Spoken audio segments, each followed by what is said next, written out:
బండి భగీరథ్ కేసులో మరో ట్విస్ట్. కొత్తగా మరో సెక్షన్ నమోదు. ప్రస్తుతం సోషల్ మీడియాలో యూట్యూబ్ వేదికగా తీవ్ర చర్చకు దారితీస్తున్న బండి భగీరథ్ కేసులో మరో కీలక ట్విస్ట్ చోటు చేసుకుంది. ఇప్పటికే పలు తీవ్రమైన ఆరోపణలు ఎదుర్కొంటున్న బండి భగీరథ్ పై పోలీసులు తాజాగా మరింత కఠినమైన సెక్షన్లను జోడించారు. ఒకే బాధితురాలపై పలుమార్లు అత్యాచారం చేసినట్లు ఆరోపణలతో BNS 64 2M సెక్షన్ అయితే చేర్చినట్లు సమాచారం. ఈ సెక్షన్ కింద నేరం రుజువైతే కనీసం 10 ఏళ్ల జైలు శిక్ష నుంచి జీవిత ఖైదు వరకు పడే అవకాశం ఉందని న్యాయ నిపుణులు చెబుతున్నారు. ఇప్పటికే బండి భగీరథ్ పై BNS 64 2M, BNS 74, BNS 75 తో పాటు పోక్సో యాక్ట్ సెక్షన్ 51 R/W6 కింద కేసులు నమోదయ్యాయి. అసలు ఈ కేసులో ఇప్పటి వరకు ఏం జరిగింది? కొత్తగా జత చేసిన సెక్షన్ అర్థమేమిటి? పోక్సో చట్టం ఎంత కఠినంగా ఉంటుంది? ఇక ముందు పోలీసుల దర్యాప్తు ఎలా సాగనుంది? ఈ రోజు ప్రత్యేక కార్యక్రమంలో పూర్తి విశ్లేషణ తెలుసుకుందాం. ముందుగా ఈ కేసు ఎలా ప్రారంభమైందో చూద్దాం. సోషల్ మీడియా వేదికగా గుర్తింపు పొందిన బండి భగీరథ్ పై కొన్ని రోజుల క్రితం తీవ్ర ఆరోపణలు వెలుగులోకి వచ్చాయి. ఒక యువతి చేసిన ఫిర్యాదు ఆధారంగా పోలీసులు కేసు నమోదు చేశారు. ఆ ఫిర్యాదులో మోసం, బెదిరింపులు, లైంగిక వేధింపులు జరిగినట్లు పేర్కొన్నట్లయితే సమాచారం.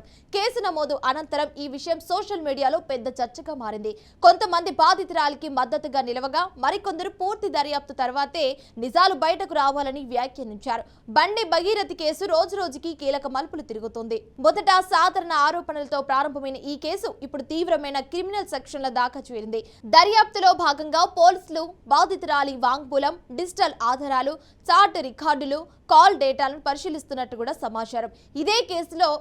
ఇదే సమయంలో కేసులో కొత్తగా జోడించిన BNS 64 2M సెక్షన్ ఇప్పుడు అందరి దృష్టిని ఆకర్షిస్తుంది. భారతీయ న్యాయ సంహితలో ఈ సెక్షన్ ఒకే బాధితురాలపై పలుమార్లు అత్యాచారం జరిగిందనే ఆరోపణలకు సంబంధించినది.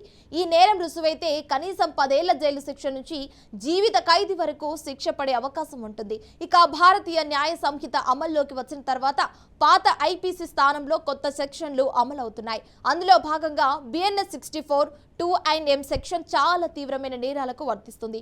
పోలీసులు ఈ సెక్షన్ను జోడించడం ద్వారా కేసు తీవ్రత మరింత పెరిగినట్లు స్పష్టమవుతుంది. అయితే కోర్టులో నేరం రుజువు కావాలి అంటే ఆధారాలు కీలకమవుతాయని న్యాయ నిపుణులు చెబుతున్నారు. ఈ కేసులో పోలీసులు సేకరిస్తున్న ప్రతి ఆధారం కూడా ఇప్పుడు కీలకంగా మారింది. ఇప్పటికే ఈ కేసులో పోక్సో చట్టంలోని సెక్షన్లు కూడా నమోదయ్యాయి. పోక్సో అంటే protection of children from sexual offences act. చిన్నారులపై లైంగిక నేరాలను అరికట్టేందుకు తీసుకొచ్చిన ప్రత్యేక చట్టం ఇది.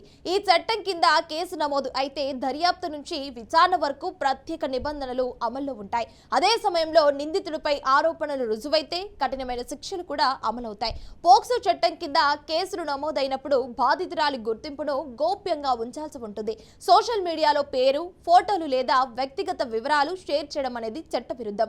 ఈ కేసు సోషల్ మీడియాలో భారీ చర్చకు దారితీసింది. ఒకవైపు బాధితురాలికి మద్దతుగా పోస్టులు వస్తుండగా మరోవైపు పూర్తి విచారణ పూర్తయ్యే వరకు ఎవరికీ తీర్పు ఇవ్వకూడదని కొందరు అభిప్రాయపడుతున్నారు.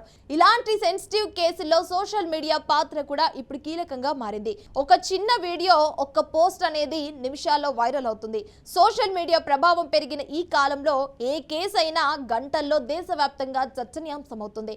అయితే దర్యాప్తు కొనసాగుతున్న సమయంలో అసత్య సమాచారం ప్రకారం చేయడం చట్టపరమైన సమస్యలకు దారితీసే అవకాశం ఉందని నిపుణులు హెచ్చరిస్తున్నారు.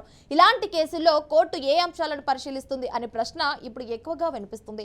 న్యాయ నిపుణుల ప్రకారం బాధితురాలి వాంగ్మూలం, మెడికల్ ఆధారాలు, డిజిటల్ ఎవిడెన్స్, కాల్ రికార్డులు, చాట్ హిస్టరీ వంటి అంశాలు కీలకమవుతాయి. కోర్టులో కేసు బలపడాలి అంటే పోలీసులు సేకరించే ఆధారాలు కూడా చాలా ముఖ్యమవుతాయి.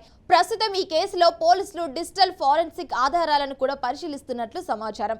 అయితే ఆరోపణలు మాత్రమే శిక్షకు సరిపోవని, కోర్టులో నేరం నిరూపించాల్సి ఉంటుందని న్యాయ నిపుణులు చెప్తున్నారు. ఈ కేసు ఎందుకు అంత వైరల్ అయ్యింది అనే అంశంపై కూడా ఇప్పుడు చర్చ జోరుగా జరుగుతుంది. దీనికి ప్రధాన కారణం సోషల్ మీడియా ప్రభావం. ఇప్పటికే పలు యూట్యూబ్ ఛానల్స్, సోషల్ మీడియా పేజీలు, డిబేట్ షోలు ఈ అంశంపై చర్చిస్తున్నాయి. ప్రతి ఒక్క అప్డేట్ బయటకు వచ్చినప్పుడల్లా కేసుపై ఆసక్తి మరింత పెరుగుతోంది.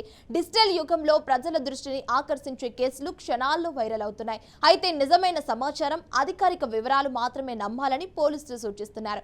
ఇప్పుడు అందరి దృష్టి పోలీసుల తదుపరి చర్యలపై ఉంది. దర్యాప్తులో భాగంగా మరికొంతమంది వ్యక్తులను విచారించే అవకాశం ఉందని సమాచారం. అదే సమయంలో డిజిటల్ ఆధారాలు, ఫోన్లు, సోషల్ మీడియా అకౌంట్లు కూడా పరిశీలనలో ఉన్నట్టు తెలుస్తోంది. ఇలాంటి కేసుల్లో పోలీసులు సాక్ష్యాధారాలపై కూడా ఎక్కువగా దృష్టి పెడతారు. Social media chats, call records, location data వంటి అంశాలు దర్యాప్తులో కీలకంగా మారే అవకాశం ఉంటుంది. ఇలాంటి కేసులపై సోషల్ మీడియాలో స్పందించే ముందు కొన్ని చట్టపరమైన విషయాలు గుర్తుంచుకోవాలి. ఏంటి అంటే బాధితురాలి వివరాలు బయట పెట్టడం చట్టవిరుద్ధం. అలాగే నిర్ధారణ కాని సమాచారాన్ని వైరల్ చేయడం కూడా సమస్యలకు దారితీసే అవకాశం ఉంటుంది. చట్టపరమైన కేసులపై పోస్టులు చేసే సమయంలో బాధ్యతతో వ్యవహరించాలని నిపుణులు సూచిస్తున్నారు.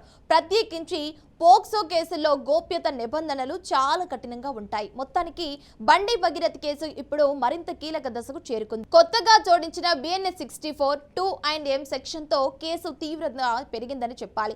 ఇప్పటికే పోక్సో చట్టంలోని సెక్షన్లు కూడా నమోదవడంతో ఈ కేసుపై ప్రజల్లో ఆసక్తి మరింత పెరిగింది.